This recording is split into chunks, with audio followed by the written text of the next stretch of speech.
Kanał Kryptonol to informacje o krypto i finansach. Kiedy Trump był prezydentem, oświadczył, że Bitcoin nie jest pieniądzem i skrytykował go jako wysoce zmienny i oparty na powietrzu. W USA mamy tylko jedną prawdziwą walutę i jest ona silniejsza niż kiedykolwiek, napisał Trump na Twitterze w 2019 roku. Nazywa się to dolar amerykański.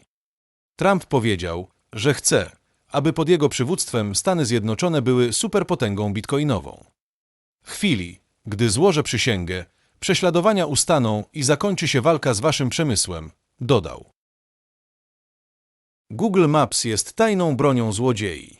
W całych Stanach Zjednoczonych, szczególnie w południowej Kalifornii, coraz więcej właścicieli nieruchomości decyduje się na zasłonięcie swoich domów w Google Maps Street View.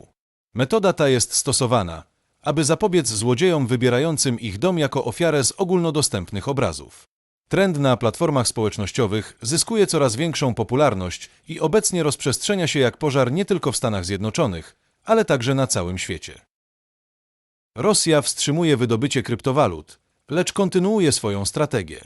Raport z 30 października opublikowany przez rosyjską agencję prasową TASS informuje, że Rosja wstrzymuje wydobycie kryptowalut w niektórych regionach kraju.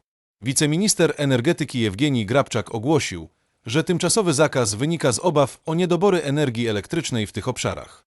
Grabczak na forum technologicznym RBC stwierdził, wydobywanie zostanie wkrótce zakazane na poziomie państwowym w niektórych regionach.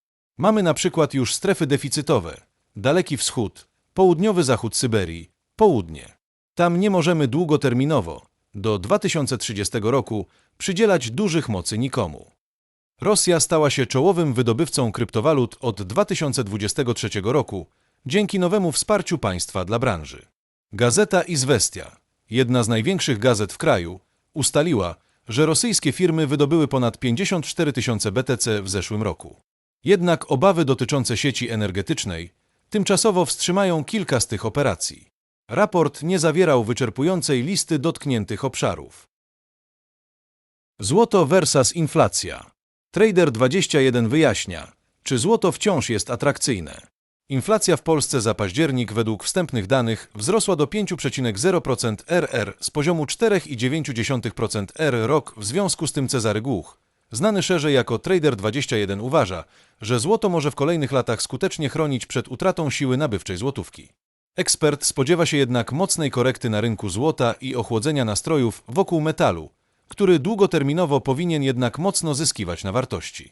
Czy to zatem moment, aby uciekać od złota, czy wciąż można spać spokojnie? Tak gwałtowny wzrost rzędu 30% jednego roku, jaki ma miejsce teraz, to nie jest coś naturalnego. Owszem, w poprzednich latach zdarzały się nawet 90% wzrosty rozłożone na 2 lata, ale ja osobiście po tak gwałtownych wzrostach wolę poczekać na pewne odreagowanie, dodał Trader21.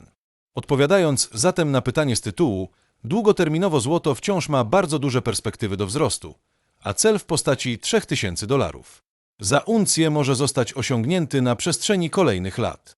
Nie zmienia to jednak faktu, że po tak silnych wzrostach najbardziej prawdopodobnym scenariuszem jest korekta spadkowa, dlatego zakupy na potencjalnej górce mogą nie być najlepszym pomysłem. Kredyt na start. Nowy program dopłat do kredytów. Kto skorzysta z kredytu mieszkaniowego na start? Program Kredyt Mieszkaniowy na Start ma umożliwić zaciągnięcie kredytu hipotecznego na preferencyjnych warunkach z dopłatami do rat. Zgodnie z najnowszymi informacjami program ma zostać uruchomiony od 15 stycznia 2025 roku.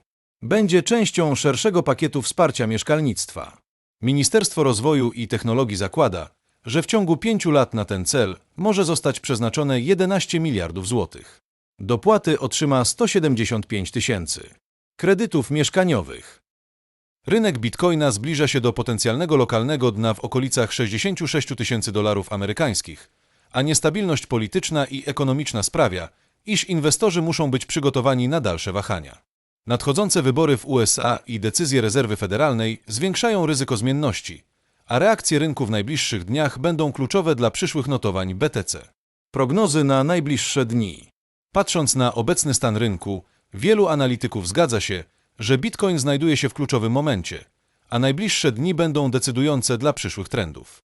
Jeśli cena BTC utrzyma się w strefie między 65 tysięcy a 69 tysięcy USD inwestorzy mogą liczyć na odbicie i kontynuację wzrostów. W przeciwnym razie możliwe jest dalsze pogłębianie się korekty, zwłaszcza w przypadku, gdy na rynku pojawią się negatywne informacje makroekonomiczne. Dziękuję bardzo za oglądanie. Zapraszam ponownie.